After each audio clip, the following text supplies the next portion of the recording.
Hello everyone, my name is Gregor and welcome to our new update surfing the Elliott waves, where I will look at some of the most interesting developments for this week. This video has been brought to you by Orbex. I will look at the S&P 500 DAX, quick look at the Aussie even versus Kiwi, the 10-year US notes, dollar, Mexican peso and crude oil. So firstly, let's take a look here on the S&P 500. We know that the S&P 500 has made a very deep pullback retracements to the downside as Fed turned hawkish this year very aggressively. They are keep looking for higher rates. However, there are some speculations that maybe we are approaching towards the end of the hiking cycle, and this could be then supportive for obviously for stocks. Now, what we're looking here is an ABC drop here on the first wave count with 5 waves down here within wave C. So there was a very nice low that has formed here and we are turning to the upside now. However, the important is what kind of a structure will form in this very small recovery. Will this be in 5 waves? Meaning that the bulls will be confirmed, or we will see maybe just a slow and choppy price action and we will see more weakness. So for now, it's very hard to say where we are at this stage, but I'm aware that potential reversal or bottom formation in either case could occur by the end of the year.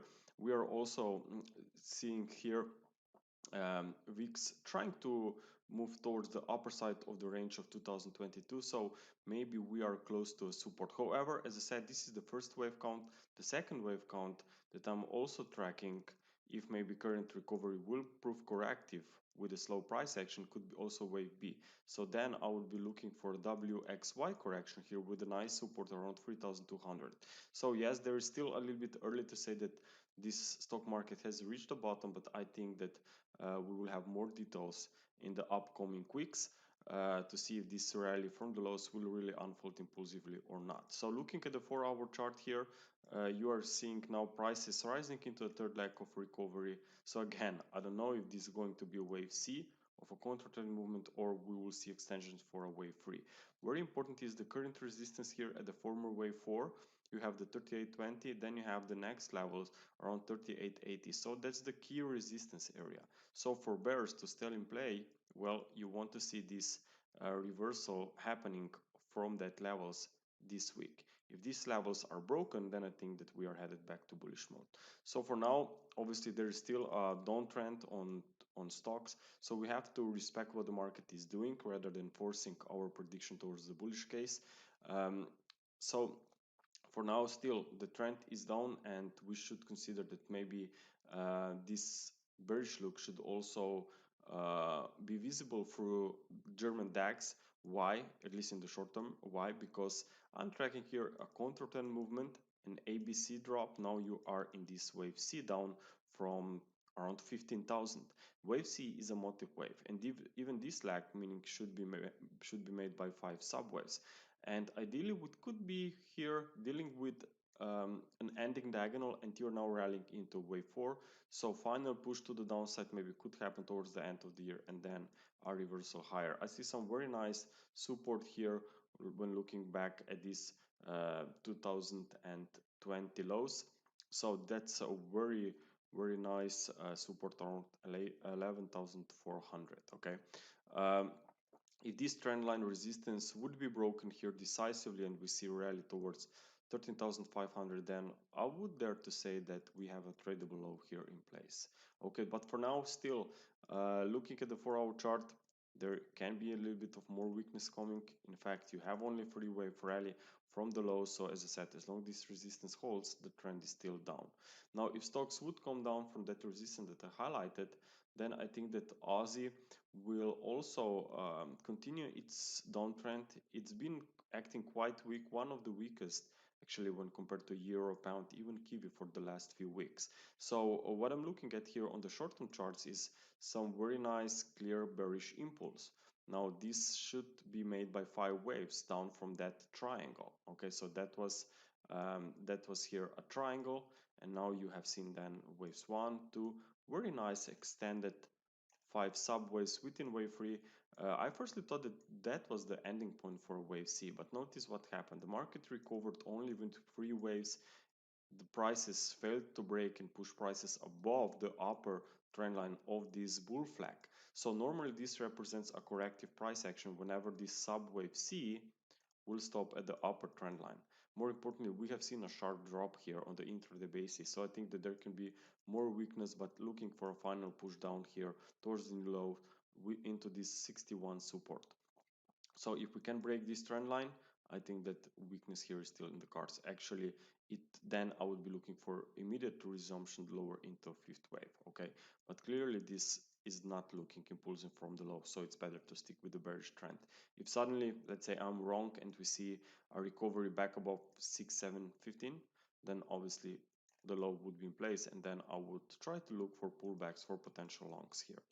Now let's take a look also on Kiwi. So why maybe we should be aware of potential more weakness on Aussie, Australian dollar is also because Aussie is weak, one of the weakest when comparing it to commodity currencies like Mexican peso, like New Zealand dollar. So what we're looking at the New Zealand dollar is a completion of a five-wave rise. We've been tracking this pattern for a while with our members, and you can see that there was a very nice reversal now happening back below this trend line support. So this appears to be like an impulse, meaning you are still only in the first leg of a minimum three wave drop. So more weakness should occur after any retracements here. So if you're looking for more weakness on stocks and you're bearish on this on stocks and expecting more dollar strength, then maybe Aussie is the one to look for potential shorts, obviously. Now let's take a look also on the 10-year US notes. So earlier I said that sooner or later, when we were looking at the S&P 500, that sooner or later I think that there will be a low for maybe towards the end of the year when Fed will finally give us a little bit more signs that they are done with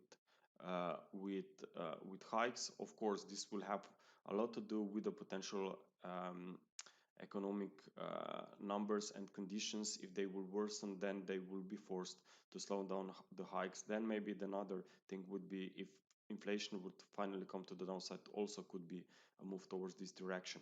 But looking at the US yields, actually, I'll look at this. The US yields, well, I can count 5 waves up here.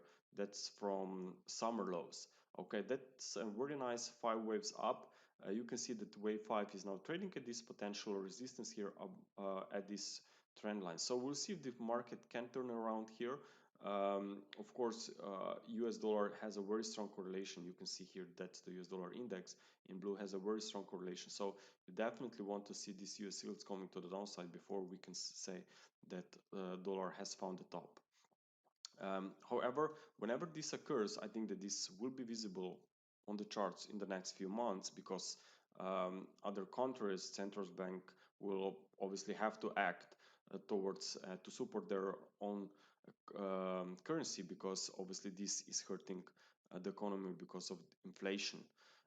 Because obviously a lot of stuff is imported from the US. So looking and having this in mind, whenever US dollar will finally hit resistance, when other maybe countries will try to support their currency, like Bank of Japan, for example, that's when whole cycles on different currencies could occur. So whenever this happens, I will look at this market at dollar Mexican peso. Now, firstly, let me take a look at this correlation chart. You can see, yeah, I have here Aussie inverted, I have dollar NOK, and I have cable inverted, and you can see that all are trading very sharply, nicely together with US dollar index, which is this one in orange. Okay, so everything is linked. But if you add to these markets dollar Mexican peso, you can see that dollar Mexican peso is actually moving sideways. So this tells me if the US dollar will turn to the downside, if will hit resistance in the upcoming weeks or months, then this dollar Mexican peso maybe will not have any issues to break the support. So because this market cannot rally now, well, when it will then, even if this market dollar will stay strong versus Aussie, pound and others, I still think that then dollar Mexican peso will just consolidating like it has been the case for the last few months. So when these markets will turn lower, I think that we'll see a breakdown. So also, obviously this comes from my Elliott wave view. You can see a very nice and clear 5 waves down here from that high on dollar Mexican peso. Now we are just moving sideways here. So I think this is a consolidation that is waiting for potential breakdown, and this is one of a few markets that still hasn't retraced all the way back towards this February 2000 level. So I still think that this move is waiting in front of us, and ideally we will see this breakdown happening towards the end of the year or maybe next year. But looking at the substructures here of this potential triangle, well, notice that I can already count 5 subwaves here. So maybe the breakout is actually already happening. Looking at the 4-hour chart now, let's assume that this could be a wave E. We have seen a very nice drop. I was tracking this wave 2 with a nice resistance at 20.15. We have seen a broken intraday trend line. Watch out this black trend line.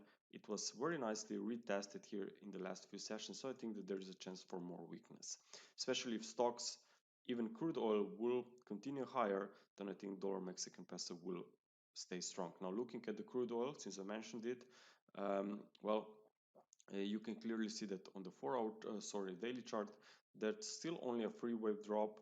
It stopped at the previous swing highs here when looking back to 2018. So I think that that's a very key level. As long as we are above that level, I think there is room for more upside, especially because the recent recovery came out of this wedge formation. So I think that was the first leg as part of a minimum three-wave recovery. So you, once we can finally see a decisive break to the upside, maybe that would occur after another push above 87. That's when I would start looking back towards 97 and even 100. But keep in mind that the US and everyone, of course, are looking to stabilize this energy market. So there is some risk involved as well. Biden said that he would like to see crude oil around 70. So maybe watch out for this level to be at the next pivot, especially if we break the 76, then around 70 could continue this choppiness. Traders, thank you very much for your attention. I hope that you enjoyed this video and talk to you soon. Bye.